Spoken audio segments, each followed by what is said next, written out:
Meus irmãos e minhas irmãs, paz e bem. Celebramos hoje a solenidade da Imaculada Conceição de Maria.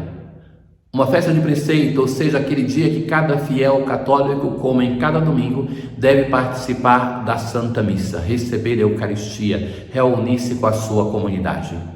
Nesse tempo do Advento, hoje, nós celebramos aquela que, ainda no tempo da espera do Salvador, foi salva, foi redimida por esse Salvador que dela vai nascer.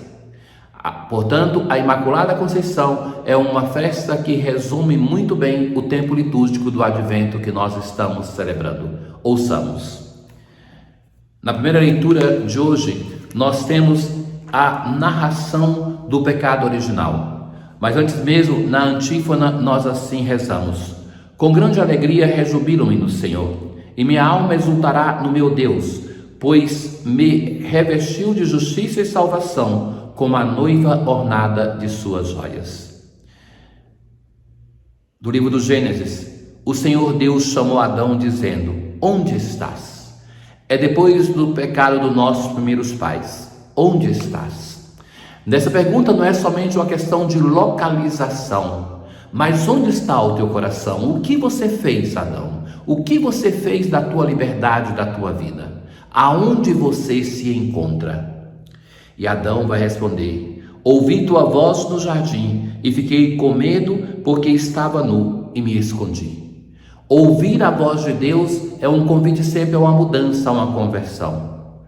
Adão, que tinha contato imediato com Deus, ele ouve e tem receio. Fiquei com medo. O medo é um péssimo conselheiro e inimigo da fé.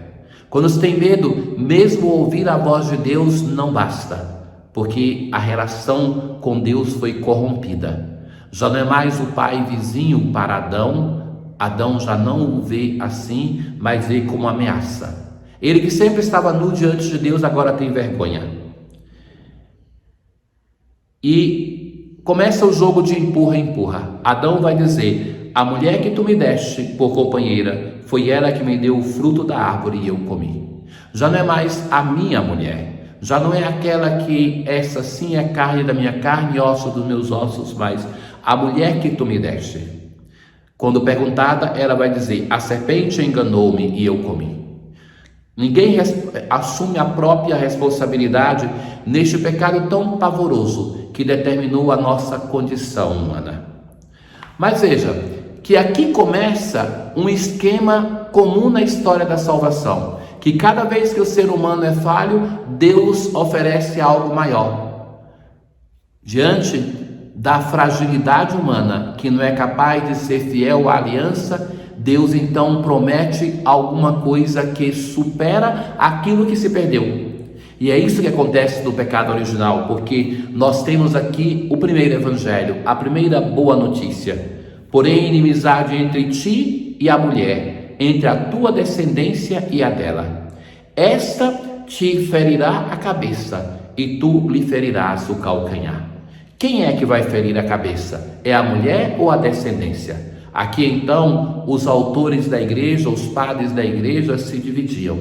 Mas enfim, a Imaculada é representada como aquela que pisa a cabeça da serpente. Assim que uma interpretação possível é que ela, a toda santa Mãe de Deus, aquela que é redimida pelo seu Filho, como eu dizia, ainda no tempo de espera da encarnação do Filho de Deus, ela é preservada para que seja mãe do Verbo de Deus encarnado. Maria então é aquela que pisa com a sua santidade, que não é uma santidade apenas que, como em nós, nos purifica do pecado mais já existente. Em Maria ela é preservada, por isso ela é a toda santa Mãe de Deus. Cantai ao Senhor Deus um canto novo, porque Ele fez prodígios. O Senhor fez conhecer a salvação, recordou o seu amor sempre fiel. Os confins do universo contemplaram a salvação do nosso Deus. Na segunda leitura de hoje nós temos da carta de São Paulo aos Efésios, um belíssimo hino cristológico. Bendito seja Deus, Ele nos abençoou com toda a bênção do seu Espírito. Em Cristo Ele nos escolheu antes da fundação do mundo. Essa escolha anterior, essa escolha antiga, é isso que nós vimos em Maria. Antes mesmo que ela nascesse, antes, portanto, de ser a mãe, no momento da sua concepção, ela é preservada do pecado. Ele nos predestinou para sermos seus filhos adotivos. Esta é a única predestinação que existe na nossa vida. Fomos criados para a salvação, para a santidade. Com o mau uso da liberdade podemos até recusar, mas Deus não nos criou de modo indiferente para a condenação ou a salvação. Fomos criados para sermos salvos em Cristo Jesus. Ele nos cumulou de graça. Nós fomos predestinados a sermos para a glória, para o louvor de sua glória, os que de antemão colocaram a sua esperança em Cristo.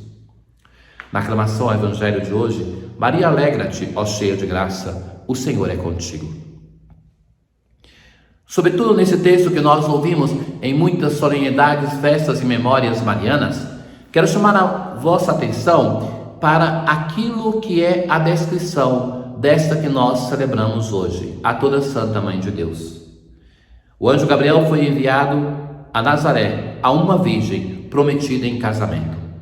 A virgem filha de Sião, assim é chamada a cidade de Jerusalém, era um modo depreciativo de chamar alguém. Para nós se torna um título de glória, mas na antiguidade bíblica era aquela pessoa que nem sequer foi capaz de gerar um filho. É para essa jovem, pobre, humanamente sem valor, que Deus envia o seu mensageiro, que Deus envia uma mensagem. E no Evangelho de hoje nós temos a narração da vocação de Maria. A saudação é totalmente singular, mesmo que em alguns relatos de vocação nós temos algo semelhante. Mas aqui é o modo como os profetas tratavam a cidade de Sião. Alegra-te, cheia de graça, o Senhor está contigo. Essa promessa de o Senhor estar com a pessoa que é chamada, essa sim é recorrente em muitos relatos vocacionais. Maria fica perturbada, porque o encontro com Deus, para que Ele continue sendo Deus daquela pessoa que é procurada, deve sempre incutir um certo temor. Não temor no sentido de medo, mas aquela perturbação porque se está pisando em um terreno santo. Maria percebe a grandeza daquilo que está acontecendo e então vai ser consolada. Não tenhas medo, Maria, porque encontraste graça diante de Deus. Darás à luz um filho, ele será grande.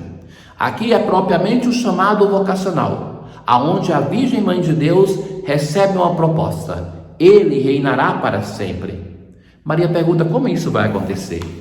O Espírito Santo virá sobre ti, a sombra do Altíssimo vai te cobrir, porque para Deus nada é impossível. Por que, meus caros irmãos, essa solenidade de hoje é muito importante para a tradição da nossa família religiosa franciscana? Porque por séculos os franciscanos foram aqueles que assumiram e fizeram a promessa solene de lutar pela proclamação deste dogma. Foram chamados de imaculatistas por isso. E nós tivemos na história dos nossos teólogos santos aqueles que deram a vida na defesa deste dogma. Entre outros, João Duns Escoto, o beato, mas nos últimos tempos São Maximiliano, que pautou a sua espiritualidade e o seu apostolado na pessoa da Imaculada, fundando a Milícia da Imaculada, fundando o Cavaleiro da Imaculada, os instrumentos de evangelização para que, através da Imaculada, se chegue ao Cristo, per Imaculada.